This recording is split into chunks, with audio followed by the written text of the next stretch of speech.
married virgin for 2 years, but never shared a bed. Until the Sterile Tech CEO was hospitalized and claimed her. She'd spent 730 days keeping careful distance from this man, maintaining the professional boundaries he'd established. But something in his voice made her step forward, made her let him take her hand. Have you ever had someone look at you like you were their whole world, when you knew they'd spent years treating you like a stranger? Hi viewers, kindly tell us where you're watching from and what time it is. Warm welcome to the family. Enjoy the story. She'd been married for 2 years and never been kissed by her husband, until the day he forgot he didn't love her. Have you ever made a deal with the devil to save someone you love? What price would you pay to keep your family alive? Before you answer, let me tell you about Naomi Davis Maddox, who thought she knew exactly what sacrifice looked like. The call came at 3:47 a.m. on a Tuesday. Richard had collapsed during a board meeting in San Francisco, and Naomi was listed as his emergency contact. She stared at her phone in the darkness of her Austin apartment, the same apartment she'd been living in for 2 years of marriage because her billionaire husband preferred she keep her distance. Mrs. Maddox? The doctor's voice crackled through bad reception. Your husband is in critical condition. We need you here immediately. 24 hours earlier, Naomi had been sitting in a lawyer's office. Divorce papers spread across a mahogany desk like playing cards in a game she was finally ready to win. 2 years of marriage to Richard Maddox had been exactly what the contract promised. Cold, professional, and completely devoid of love. He got a wife for public appearances and tax benefits. She got health insurance that kept her younger brother Deshaun alive. But Deshaun was stable now, his chronic condition managed, and Naomi was done pretending to be someone's convenient wife. The ICU hallway stretched endlessly under harsh white lights, each beeping monitor a reminder that lives hung in balance.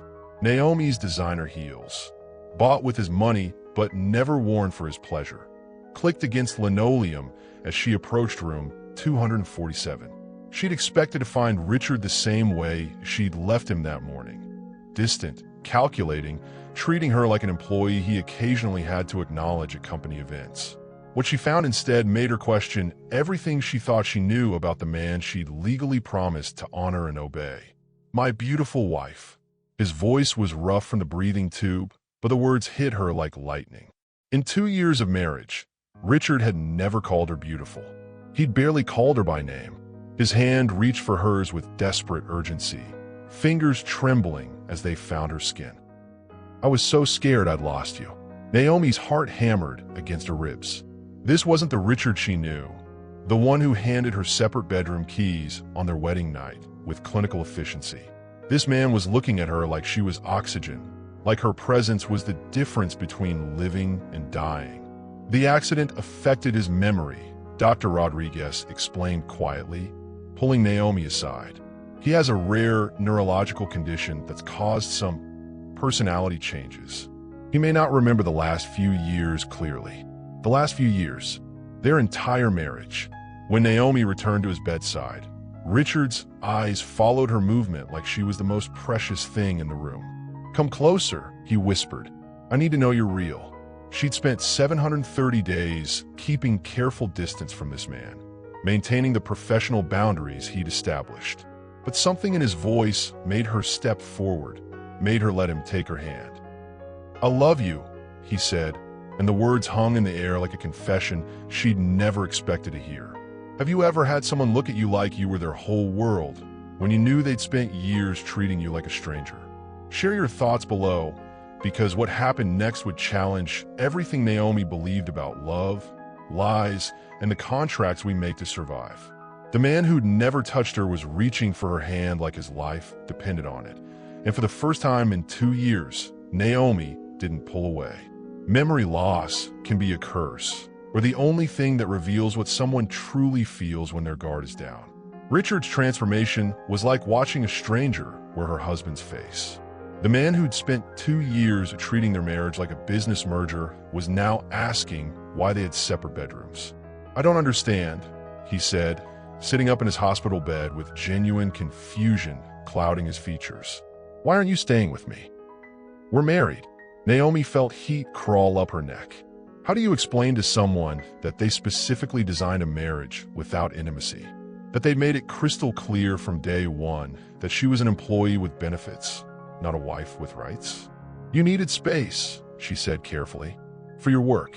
Richard's face crumpled like she'd hurt him. I made you feel unwanted. His hand found hers again, thumb tracing circles on her knuckles. God, what kind of husband was I? The kind who never touched me, she thought. The kind who forgot my birthday, but remembered to update our prenup.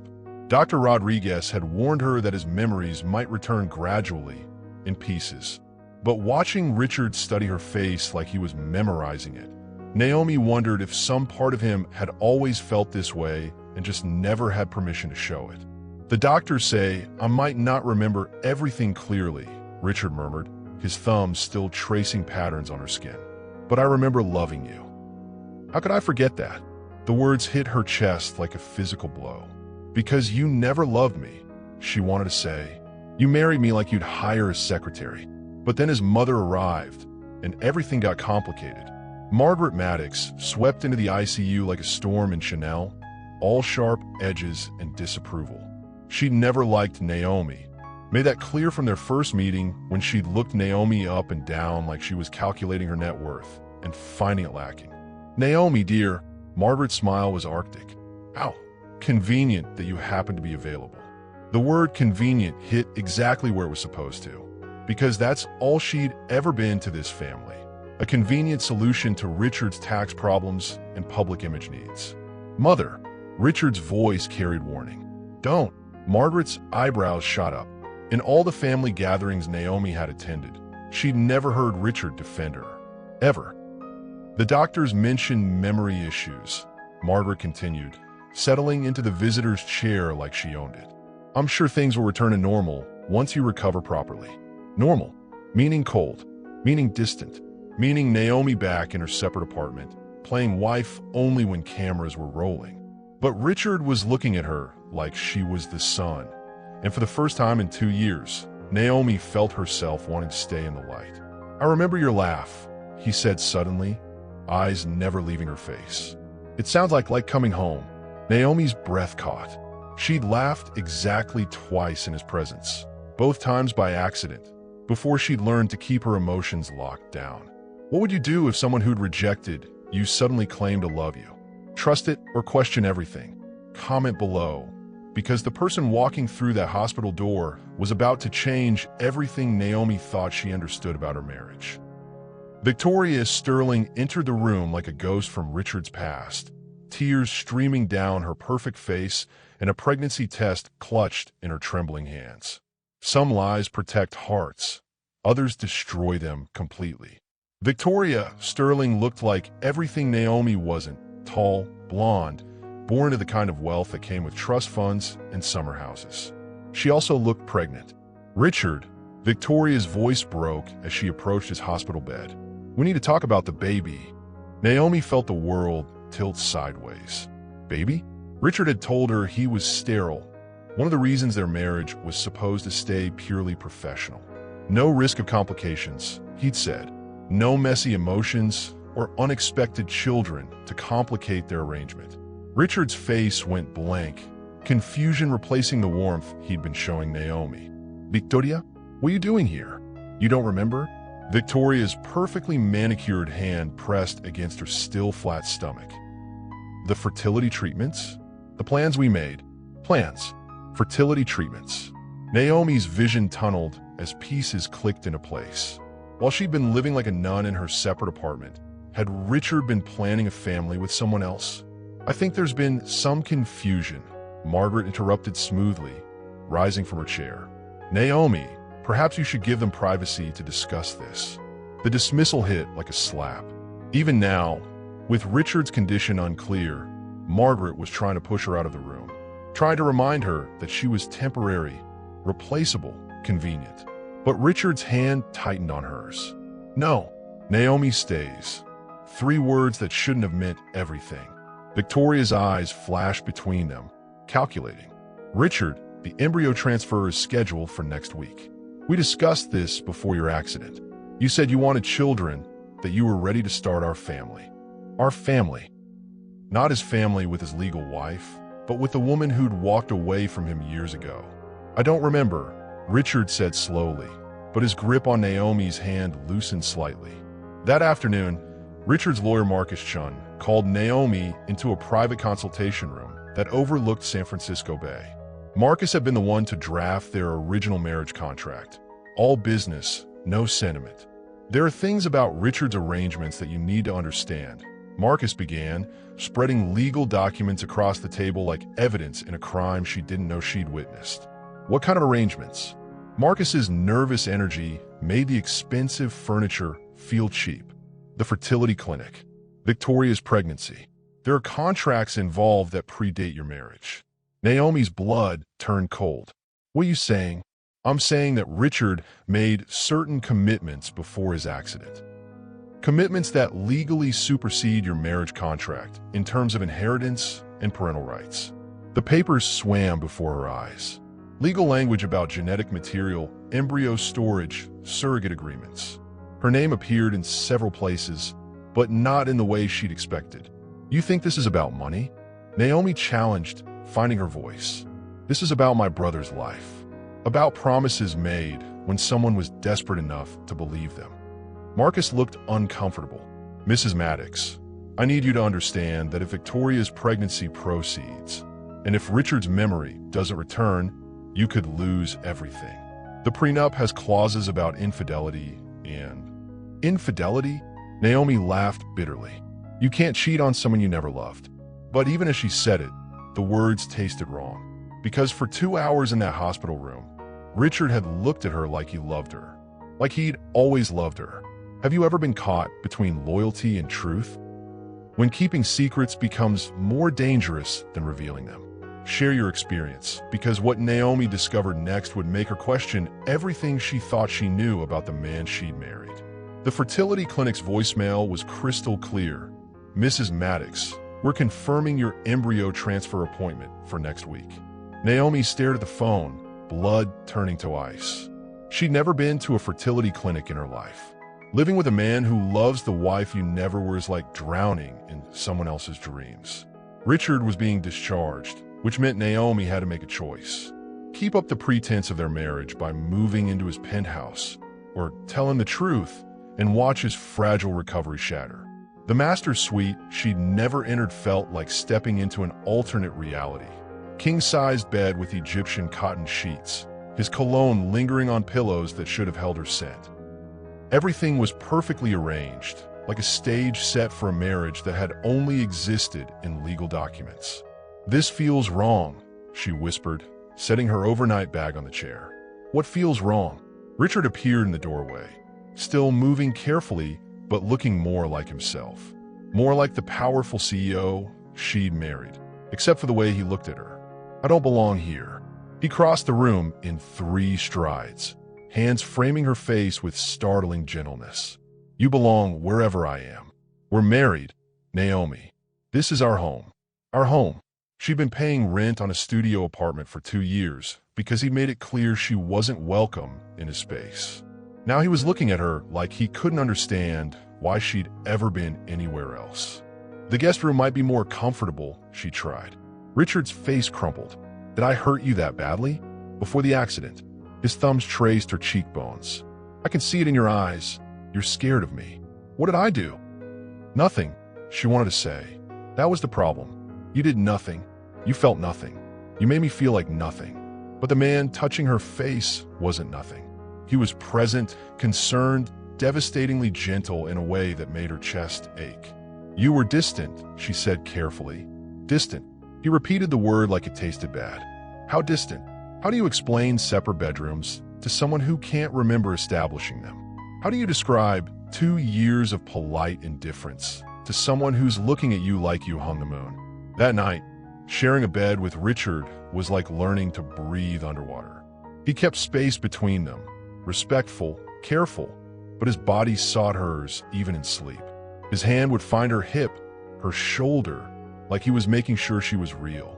Around 3 a.m., she woke to find him watching her in the dim light filtering through the windows.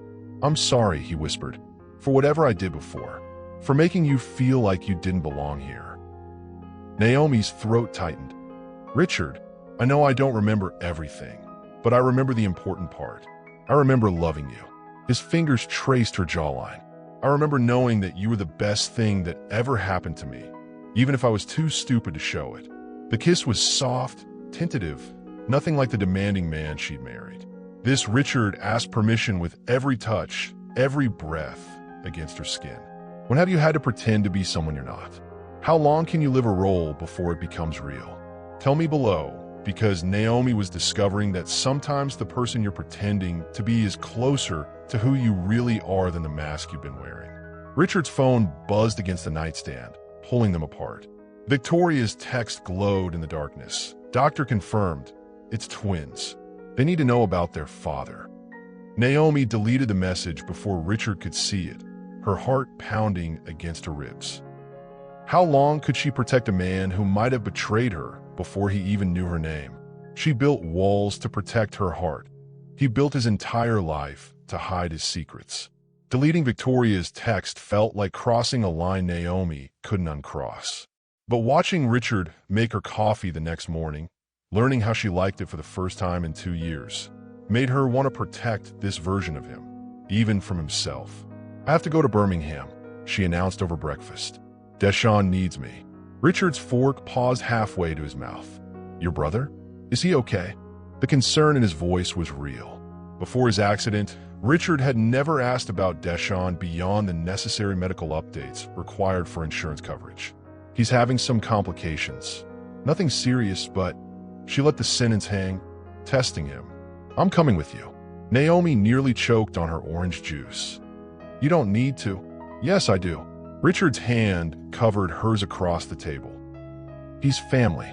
That makes him my responsibility too. Family. Responsibility. Words the old Richard had never applied to her brother. The flight to Birmingham was Richard's first time in coach. His private jet was grounded due to his medical restrictions. Watching him fold his 6-foot frame into the narrow seat would have been funny if Naomi hadn't been so focused on the way other passengers stared at them. A black woman and a white billionaire traveling together drew attention, especially when that billionaire kept touching her hand, kissing her temple, acting like a man genuinely in love with his wife. People are staring, she whispered. Let them. Richard's arm tightened around her shoulders. I'm proud to be your husband. Proud. Another word the old Richard had never used about their marriage.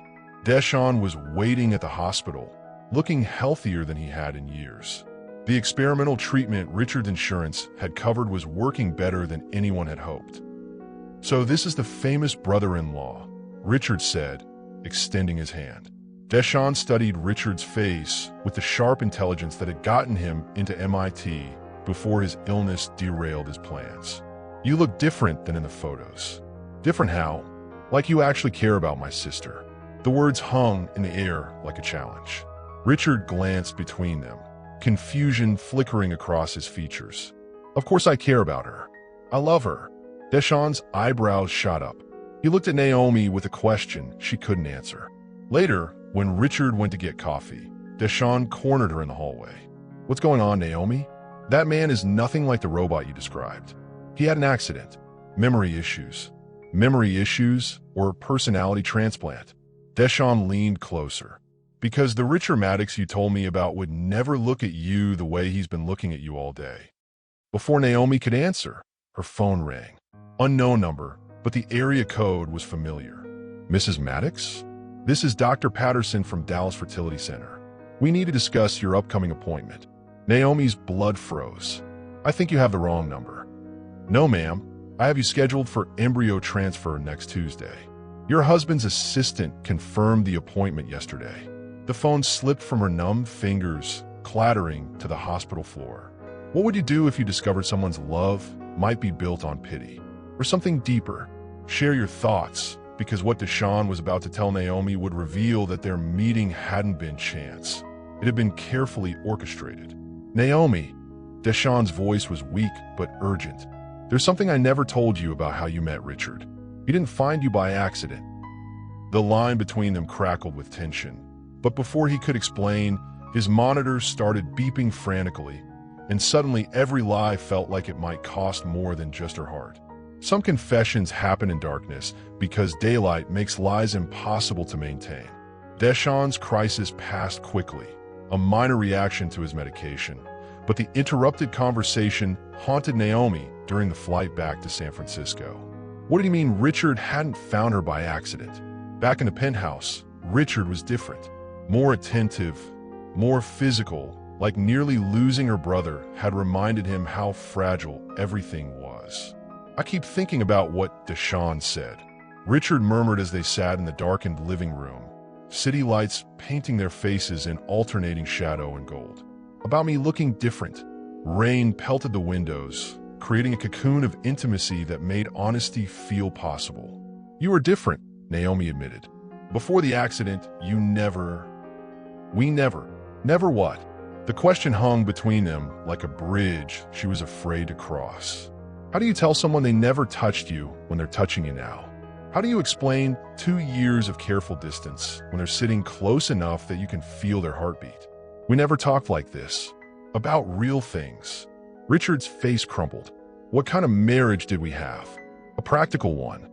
The words tasted like ash, but they were true. Their marriage had been practical, logical, beneficial for both parties.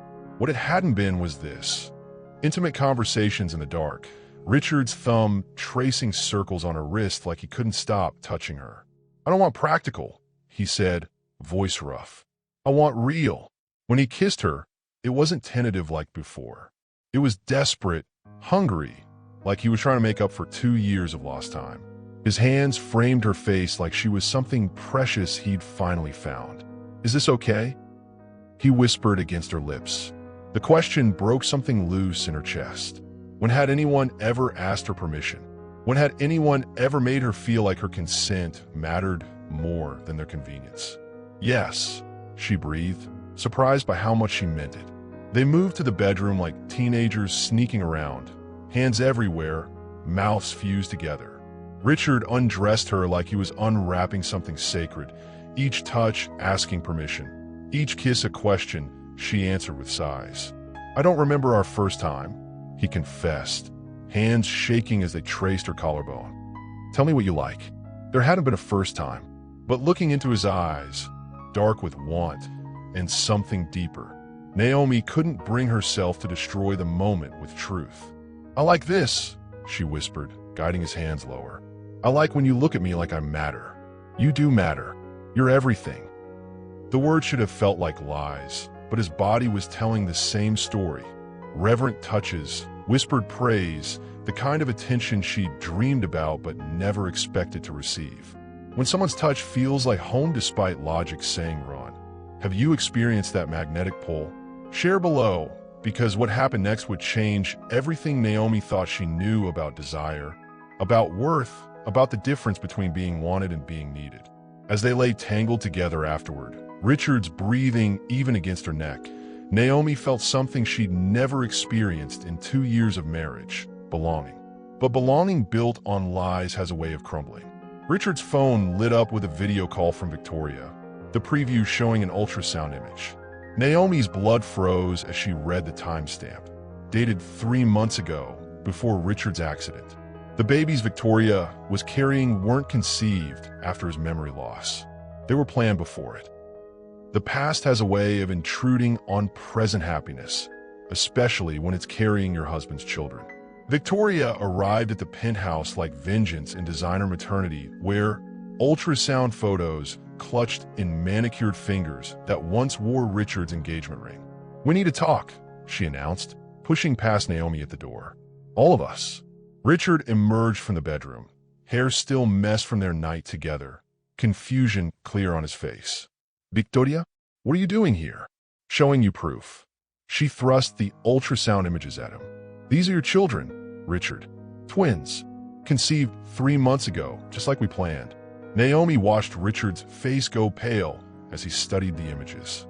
Medical dates don't lie, and these were clearly from before his accident. I don't understand, Richard said slowly. Naomi is my wife.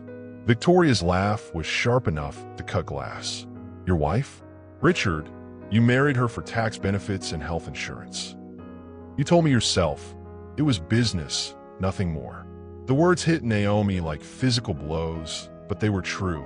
That's exactly what their marriage had been. "You're wrong," Richard said, but his voice lacked conviction. "Am I? Then why did you spend 6 months planning to have children with me while married to her?" Victoria's eyes glittered with triumph.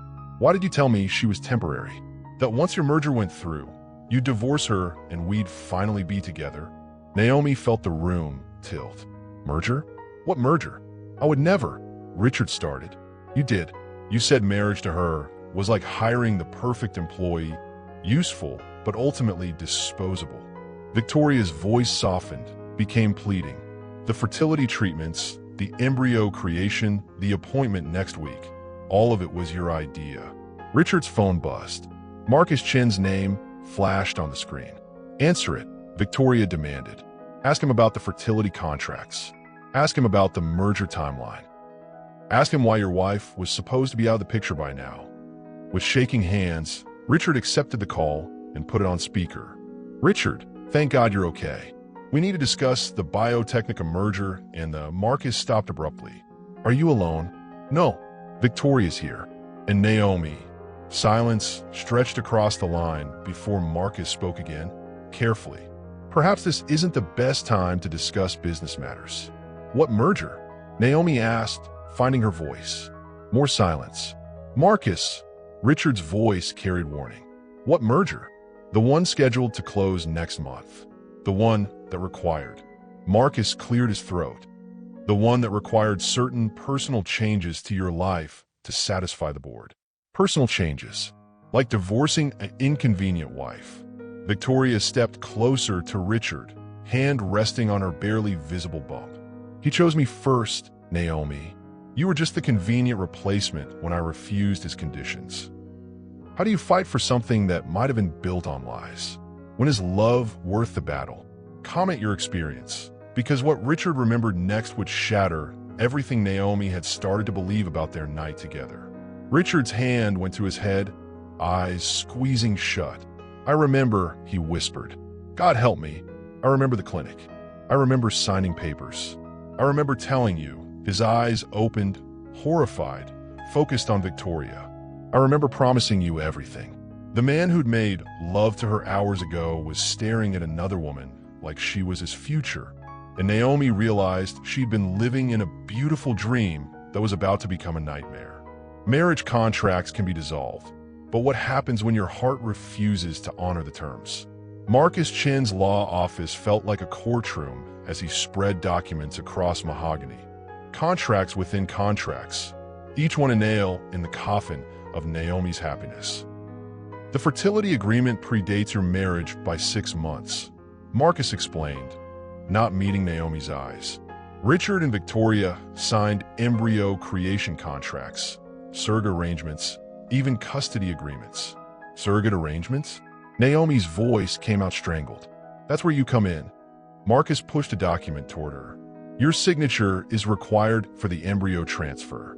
As his legal wife, you have to consent to the procedure." The paper swam before her eyes. Her name in Richard's handwriting, forged signatures, medical appointments she'd never made. "I never agreed to this." "Actually, you did." Marcus produced another contract, buried in subsection 12 of your prenup. "Any fertility procedures using Richard's genetic material requires spousal consent, which you granted in advance." Richard sat beside her, silent and pale, memories clearly returning in jagged pieces. "So let me understand," Naomi said, voice deadly calm. "Richard planned to have children with Victoria, using me as a legal loophole, then divorce me once the merger was complete?" "The timeline was always fluid," Marcus hedged. "What timeline?" Richard spoke for the first time since they'd arrived. Marcus consulted his notes. "Fertility procedures completed by month 4 of your marriage, babies born by month 15, divorce finalized by month 24.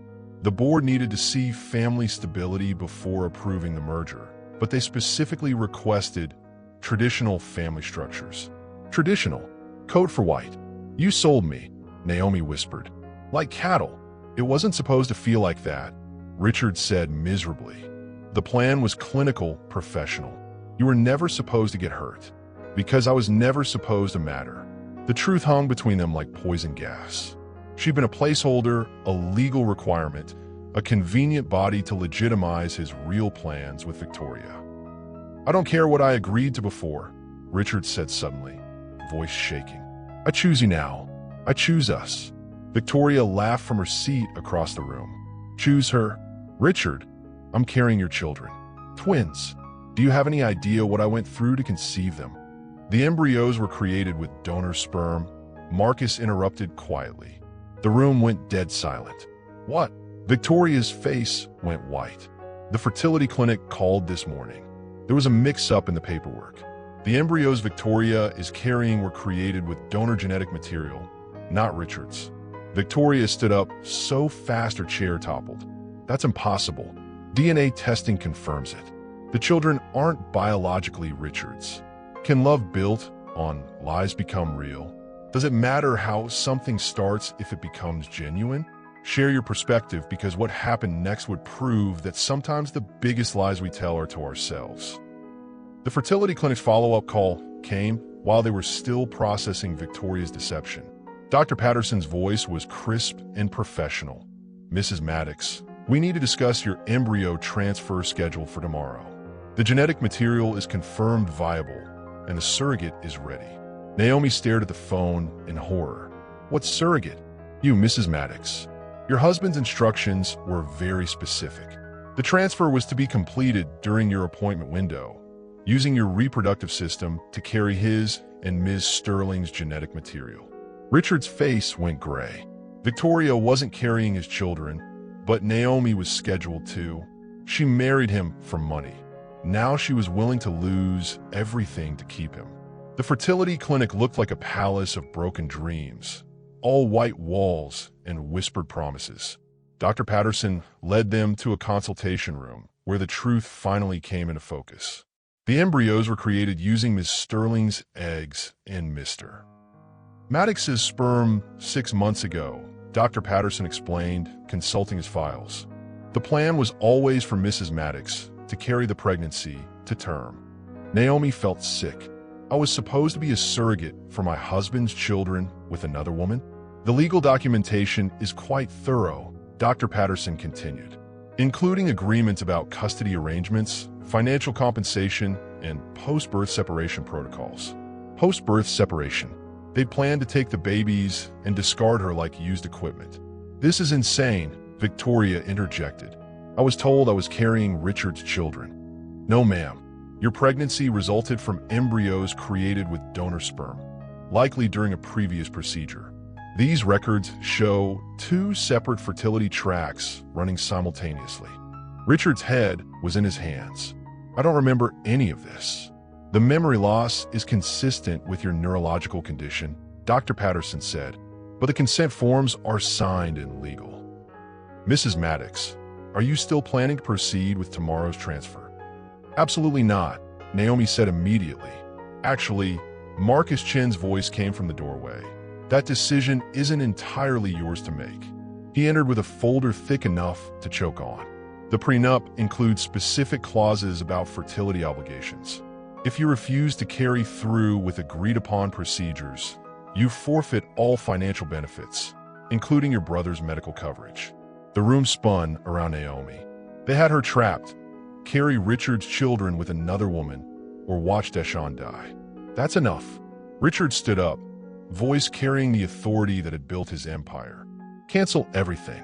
The procedures, the contracts, all of it. Sir, the financial implications. I don't care about the money."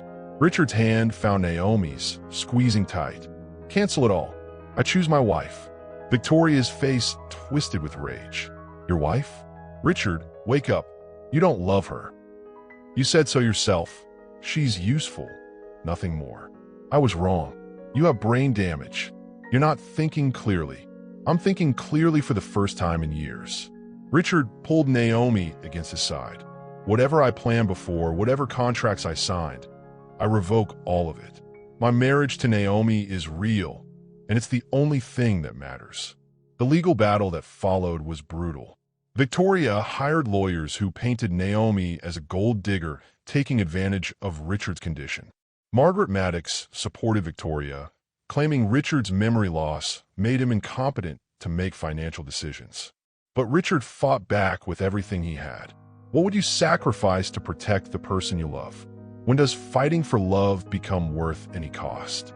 Tell me below, because the evidence Richard's investigator uncovered would change everything they thought they knew about Victoria's motives. The hotel room during legal proceedings became their sanctuary. Away from lawyers and family pressure, they could finally be honest with each other. "I need you to know," Richard said, pulling her close on the king-size bed. "Whatever I felt before, whatever I planned, this is real. You're real."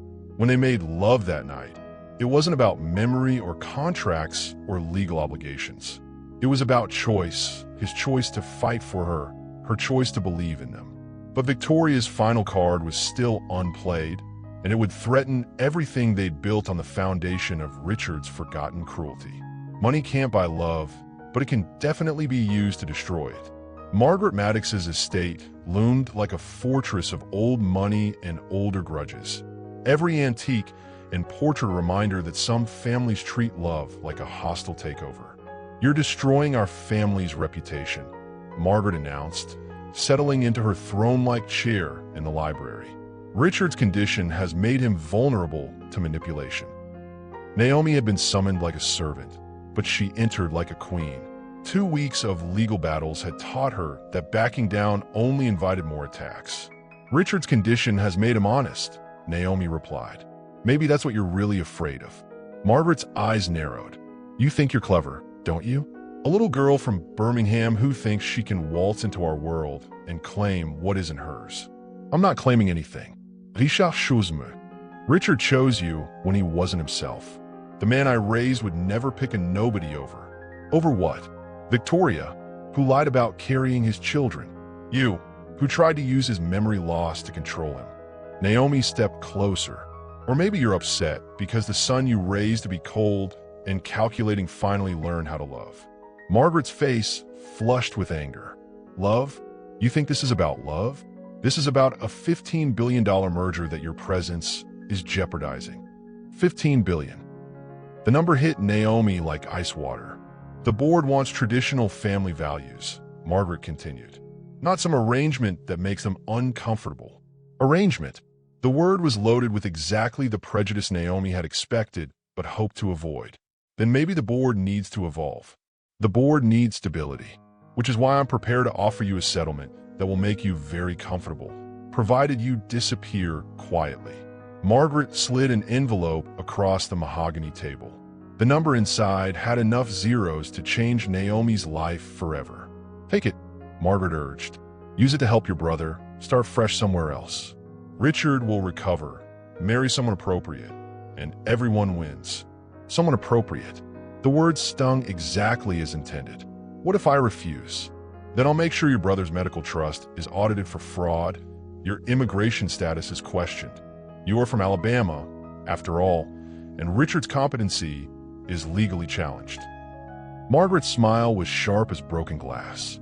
"You'll lose everything, and Richard will lose his company." The envelope felt heavy in Naomi's hands. Enough money to guarantee Deshawn's health forever, to free Richard from the complications she'd brought to his life. But then she thought about the way Richard had looked at her that morning. Not like she was convenient or useful, but like she was home. "You're right about one thing," Naomi said, standing up. "This is about family, and families don't abandon each other when things get difficult." She tore the check in half, letting the pieces flutter to Margaret's Persian rug. "Have you ever had to choose between family approval and personal happiness? How did you handle the pressure? Share below, because what walked through Margaret's front door was about to change everything again. Deshawn appeared in the library doorway, looking healthier than he had in years, but carrying news that would rock Naomi's world. "I'm sorry to interrupt," he said, "but there's something about Richard's company that you both need to know. The experimental treatment that saved my life, it wasn't covered by insurance.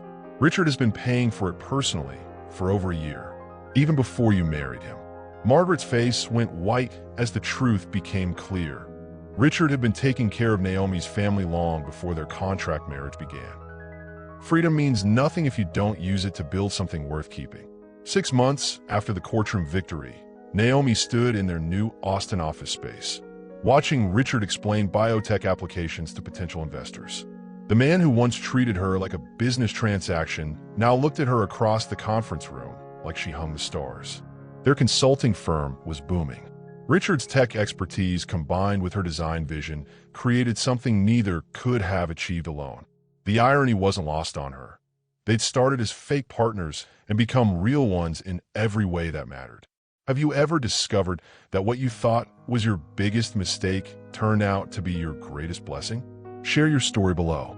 The genetic therapy market is expanding rapidly, Richard continued, clicking to Naomi's presentation slides. But patients need to understand complex treatments. That's where visual communication becomes crucial. She took over seamlessly.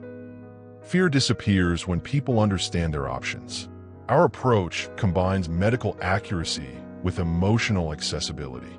The investors nodded, impressed. One leaned forward. This partnership, how do you maintain professional boundaries when you're married?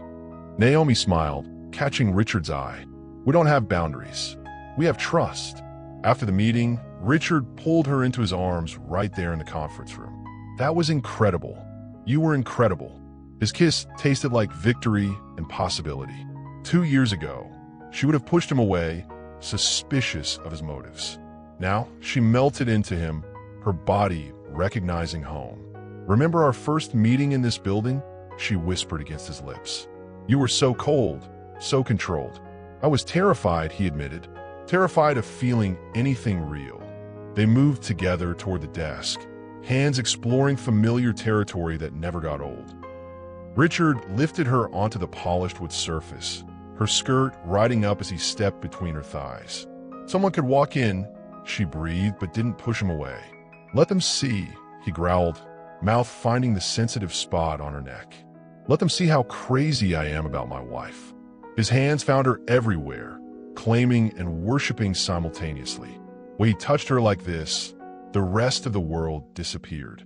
No contracts, no lawyers, no family drama. Just them and this fire that burns stronger every day. What does real partnership look like to you? When two independent people choose to build together instead of compete? Tell me in the comments. Later, as they straightened their clothes and tried to look professional again, Naomi's phone buzzed with a text from Deshawn. Flight lands at 8 p.m. Can't wait to see the new office. Her brother's health had stabilized completely. The experimental treatment Richard developed worked better than anyone hoped. Deshawn was starting college in the fall, his future as bright as the Austin skyline outside their windows. He's going to love what we've built, Richard said, reading over her shoulder. What we've built, she repeated, savoring the words. I like the sound of that. But as they packed up for the day, Naomi felt a strange wave of nausea. She gripped the desk, breathing deeply until it passed. You okay? Richard asked, concern immediate. Just tired, she lied, but her hand instinctively moved to her stomach. The timing would be impossible, but her body was trying to tell her something her mind wasn't ready to hear. The body she protected from a loveless marriage now carried life, created in passion. The pregnancy test stared back at Naomi from the bathroom counter, 2 pink lines that changed everything. Again, she'd taken 3 tests, all positive, all terrifying and wonderful and completely unplanned. Richard was in the shower, humming some song she didn't recognize. The man who'd once lived in complete silence now filled their home with music and laughter. But how would he react to this? Have you ever had news that felt too big for words? When joy and fear mix until you can't tell them apart. Share how you handled it below. Naomi. His voice carried concern. You've been quiet since we got home. She looked at herself in the mirror. Her face was pale, eyes wide with shock. 3 months ago, she would have panicked. Now, with Richard's love wrapping around her like armor, she felt something else entirely. Hope. Richard, she called softly. Can you come here? He appeared in the doorway, towel wrapped around his waist, water still dripping from his hair. God, he was beautiful, and he was hers. Really, truly hers. What's wrong? He reached for her immediately, hands framing her face. Instead of answering, she placed the test in his palm. Richard stared at it for what felt like forever. His expression shifted from confusion to understanding to pure, overwhelming joy. "Are you serious?" His voice cracked. 3 tests serious. He dropped to his knees, pressing his face against her still flat stomach. "Hello, baby," he whispered. "This is your daddy. I love you already." Tears she hadn't expected spilled down her cheeks. This man, who'd once told her children were impossible, was crying over the life they'd created together. "I know this wasn't planned," she started, but he silenced her with a kiss that tasted like salt and joy and forever. "The best things never are," he said against her lips. "Look at us. We weren't planned either." They made love that night with a tenderness that took her breath away. Every touch was reverent, every kiss a promise. Richard's hands explored her body like he was memorizing something sacred. "You're going to be amazing," he whispered, lips trailing down her throat. "The best mother, the best wife, the best everything." She arched beneath him, feeling cherished in ways she'd never imagined possible. "We're really doing this. We're really doing this." Afterward, as they lay tangled together, Richard's hand never left her stomach. "I want to tell everyone," he said. "I want to shout it from every rooftop in Austin. What about your mother, Victoria?" His expression darkened briefly, then cleared. "They don't get to poison this. This is ours." But the next morning brought complications they hadn't expected. Margaret's lawyer called with news that made Naomi's blood run cold. "She's challenging your marriage again," Marcus explained over speakerphone. "Claims the pregnancy proves you were having an affair before Richard's accident." "That's impossible," Richard snarled. "I know, but she's demanding paternity tests, inheritance reviews, the whole nightmare." Naomi's hand instinctively protected her stomach. Some battles never truly ended. Sometimes the best revenge against those who doubt your love is simply living it fully. The courthouse steps felt different this time. Naomi walked up them hand in hand with Richard, no longer the scared woman who'd signed a contract for survival. She was fighting for her family now. Inside, Margaret sat with her legal team, looking every inch the society matriarch who'd never accepted her son's choices. Victoria was notably absent. Apparently twins with another man had kept her busy. "All rise," the bailiff announced. Judge Williams had seen their case twice before. She looked tired of the Maddox family drama. "Mrs. Maddox," she addressed Margaret directly, "you're asking this court to believe your son's wife of 2 years became pregnant through an affair despite DNA evidence proving paternity?" "Your Honor," Margaret's lawyer began, the timing suggests 2 people in love conceived a child," Judge Williams interrupted. "DNA doesn't lie. People do." Naomi squeezed Richard's hand as the judge continued. "This court finds no evidence of fraud, adultery, or marriage of convenience. Mr. and Mrs. Richard Maddox are legally married, expecting their first child, and frankly, this court is tired of family members who can't accept love when they see it." The gavel fell with finality. Margaret's face crumpled as years of manipulation dissolved into legal irrelevance. Have you ever watched someone's hate destroy them while your love made you stronger? How do you protect your peace from toxic people? Share below. Outside the courthouse, Richard pulled Naomi into his arms and kissed her senseless. Reporters snapped photos, but she didn't care. Let the world see how much they loved each other. "It's over," he whispered against her forehead. Finally over. But Richard had one more surprise waiting at home. Deshawn was in their living room with a man she didn't recognize. Older, kind-faced, wearing a suit that screamed expensive lawyer. "Naomi," Richard said softly, "I want you to meet James Morrison. He's been helping me with something special." James opened a folder. "Adoption papers," he explained. "Richard wants to legally adopt Deshawn as his brother-in-law, with full inheritance rights." Deshawn's eyes went wide. "For real. Family isn't about blood," Richard said firmly. "It's about choice. You chose to trust me with your sister's happiness. I choose to call you brother." The 3 of them ended up in a pile on the couch, laughing and crying and planning the future. Deshawn would start at UT in the fall, pre-med track, with every expense covered. "You know what this means?" Deshawn grinned at Naomi. "I'm going to be Uncle Deshawn." Her hand moved to her growing belly. 4 months along now, and showing just enough to make everything real. That night, as they celebrated with takeout and terrible movies, Naomi felt something she'd never experienced before. Complete peace. No contracts hanging over their heads. No family members scheming against them. No secrets between them. Just love, chosen daily and built to last. "What are you thinking about?" Richard murmured, pulling her closer on the couch. "Everything," she said simply, "and how perfect it all turned out." But perfect moments have a way of leading to even bigger changes. The phone call that came during their celebration would prove that love creates its own surprises. 2 years after a contract wedding, they exchanged vows that actually meant something. The Austin Botanical Garden bloomed around them like nature's cathedral. No crowds, no press, no family drama, just the people who mattered most. Deshawn walked Naomi down the aisle, her 5-month belly obvious beneath flowing white silk. Richard waited at the altar they'd built themselves, tears already streaming down his face. "Take care of my sister," Deshawn whispered as he placed her hand in Richard's. "Always," Richard promised. The officiant, a friend from their consulting firm, smiled at the small gathering. "Richard and Naomi have written their own vows today."